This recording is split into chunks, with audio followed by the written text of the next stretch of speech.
थिस्सलुनीकियों के नाम पौलुस प्रेरित की दूसरी पत्री, पहला अध्याय। पौलुस और सिलवानुस और तीमुथियुस की ओर से थिस्सलुनीकियों की कलीसिया के नाम जो हमारे पिता परमेश्वर और प्रभु यीशु मसीह में हैं, हमारे पिता परमेश्वर और प्रभु यीशु मसीह से तुम्हें अनुग्रह और शांति मिलती रहे। हे भाइयों, तुम्हारे विषय में हमें हर समय परमेश्वर का धन्यवाद करना चाहिए, और यह उचित भी है, इसलिए कि तुम्हारा विश्वास बहुत बढ़ता जाता है और तुम सबका प्रेम आपस में बहुत ही होता जाता है, यहाँ तक कि हम आप परमेश्वर की कलीसिया में तुम्हारे विषय में घमंड करते हैं कि जितने उपद्रव और क्लेश तुम सहते हो, उन सब में तुम्हारा धीरज और विश्वास प्रकट होता है। यह परमेश्वर के सच्चे न्याय का स्पष्ट प्रमाण है कि तुम परमेश्वर के राज्य के योग्य ठहरो, जिसके लिए तुम दुख भी उठाते हो, क्योंकि परमेश्वर के निकट यह न्याय है कि जो तुम्हें क्लेश देते हैं उन्हें बदले में क्लेश दे, और तुम्हें जो क्लेश पाते हो हमारे साथ चैन दे। उस समय जबकि प्रभु यीशु अपनी सामर्थी दूतों के साथ धधकती हुई आग में स्वर्ग से प्रकट होगा, और जो परमेश्वर को नहीं पहचानते और हमारे प्रभु यीशु के सुसमाचार को नहीं मानते, उनसे पलटा लेगा। वे प्रभु के सामने से और उसकी शक्ति के तेज से दूर होकर अनंत विनाश का दंड पाएंगे। यह उस दिन होगा जब वह अपने पवित्र लोगों में महिमा पाने और सब विश्वास करने वालों में आश्चर्य का कारण होने को आएगा, क्योंकि तुमने हमारी गवाही की प्रतीति की। इसीलिए हम सदा तुम्हारे निमित्त प्रार्थना भी करते हैं कि हमारा परमेश्वर तुम्हें इस बुलाहट के योग्य समझे और भलाई की हर एक इच्छा और विश्वास के हर एक काम को सामर्थ्य सहित पूरा करे, कि हमारे परमेश्वर और प्रभु यीशु मसीह के अनुग्रह के अनुसार हमारे प्रभु यीशु का नाम तुम में महिमा पाए और तुम उसमें। थिस्सलुनीकियों के नाम पौलुस प्रेरित की दूसरी पत्री, दूसरा अध्याय। हे भाइयों, हम अपने प्रभु यीशु मसीह के आने और उसके पास अपने इकट्ठे होने के विषय में तुमसे विनती करते हैं कि किसी आत्मा या वचन या पत्री के द्वारा, जो कि मानो हमारी ओर से हो, यह समझकर कि प्रभु का दिन आ पहुंचा है, तुम्हारा मन अचानक अस्थिर न हो जाए और न तुम घबराओ। किसी रीति से किसी के धोखे में न आना, क्योंकि वह दिन न आएगा जब तक धर्म का त्याग न हो ले और वह पाप का पुरुष अर्थात विनाश का पुत्र प्रकट न हो, जो विरोध करता है और हर एक से जो परमेश्वर या पूज्य कहलाता है अपने आप को बड़ा ठहराता है, यहाँ तक कि वह परमेश्वर के मंदिर में बैठकर अपने आप को परमेश्वर प्रकट करता है।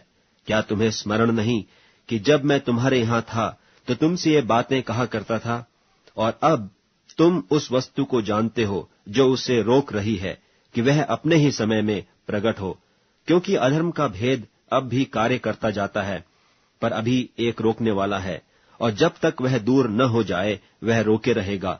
तब वह अधर्मी प्रकट होगा, जिसे प्रभु यीशु अपने मुंह की फूंक से मार डालेगा और अपने आगमन के तेज से भस्म करेगा।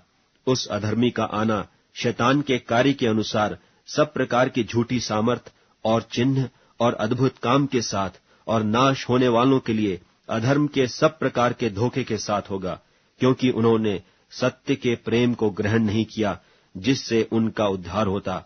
और इसी कारण परमेश्वर उनमें एक भटका देने वाली सामर्थ को भेजेगा, ताकि वे झूठ की प्रतीति करें, और जितने लोग सत्य की प्रतीति नहीं करते वरन अधर्म से प्रसन्न होते हैं, सब दंड पाएं।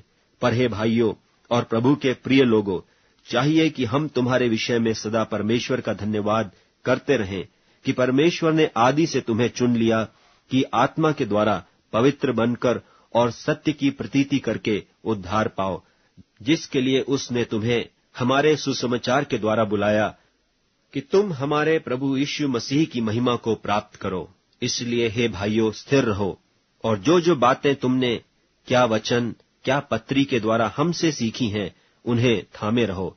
हमारा प्रभु यीशु मसीह आप ही और हमारा पिता परमेश्वर, जिसने हमसे प्रेम रखा और अनुग्रह से अनंत शांति और उत्तम आशा दी है, तुम्हारे मनों में शांति दे और तुम्हें हर एक अच्छे काम और वचन में दृढ़ करे। थिस्सलुनीकियों के नाम पौलुस प्रेरित की दूसरी पत्री, तीसरा अध्याय।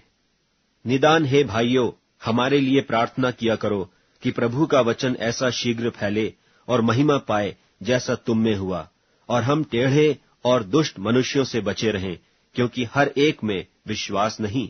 परंतु प्रभु सच्चा है, वह तुम्हें दृढ़ता से स्थिर करेगा और उस दुष्ट से सुरक्षित रखेगा। और हमें प्रभु में तुम्हारे ऊपर भरोसा है कि जो जो आज्ञा हम तुम्हें देते हैं उन्हें तुम मानते हो और मानते भी रहोगे। परमेश्वर के प्रेम और मसीह के धीरज की ओर प्रभु तुम्हारे मन की अगुवाई करे। हे भाइयों, हम तुम्हें अपने प्रभु यीशु मसीह के नाम से आज्ञा देते हैं कि हर एक ऐसे भाई से अलग रहो जो अनुचित चाल चलता और जो शिक्षा उसने हमसे पाई उसके अनुसार नहीं करता, क्योंकि तुम आप जानते हो कि किस रीति से हमारी सी चाल चलनी चाहिए। क्योंकि हम तुम्हारे बीच में अनुचित चाल न चले और किसी की रोटी सेहत में न खाई, पर परिश्रम और कष्ट से रात दिन काम धंधा करते थे कि तुम में से किसी पर भार न हो। यह नहीं कि हमें अधिकार नहीं, पर इसलिए कि अपने आप को तुम्हारे लिए आदर्श ठहराएं कि तुम हमारी सी चाल चलो। और जब हम तुम्हारे यहां थे तब भी यह आज्ञा तुम्हें देते थे कि यदि कोई काम करना न चाहे तो खाने भी न पाए। हम सुनते हैं कि कितने लोग तुम्हारे बीच में अनुचित चाल चलते हैं और कुछ काम नहीं करते, पर औरों के काम में हाथ डाला करते हैं। ऐसों को हम प्रभु यीशु मसीह में आज्ञा देते और समझाते हैं कि चुपचाप काम करके अपनी ही रोटी खाया करें। और तुम, हे भाइयों, भलाई करने में हियाव न छोड़ो। यदि कोई हमारी इस पत्री की बात को न माने तो उस पर दृष्टि रखो और उसकी संगति न करो जिससे वह लज्जित हो। तो भी उसे बैरी मत समझो, पर भाई जानकर चिताओ। अब प्रभु जो शांति का सोता है, आप ही तुम्हें सदा और हर प्रकार से शांति दे। प्रभु तुम सबके साथ रहे। मैं पौलुस अपने हाथ से नमस्कार लिखता हूँ। हर पत्री में मेरा यही चिन्ह है। मैं इसी प्रकार से लिखता हूँ। हमारे प्रभु यीशु मसीह का अनुग्रह तुम सब पर होता रहे।